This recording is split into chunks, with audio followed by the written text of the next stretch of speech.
Արդեն հանգիստ եմ, բնականաբար, քանի որ արդեն ոչ մի, այսպես ասած, լարվածություն առաջացնող երևույթ արդեն չկա։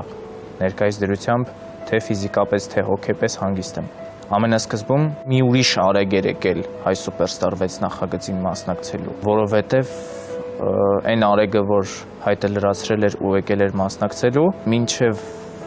մասնակցություն ունենալը երգել էր մենակ մեր ազգային կոմպոզիտորական երգերը, մեր ժողովրդական ու մեր աշուղական երգերը, բայց հայ Սուպերստար 6 նախագիծը նոր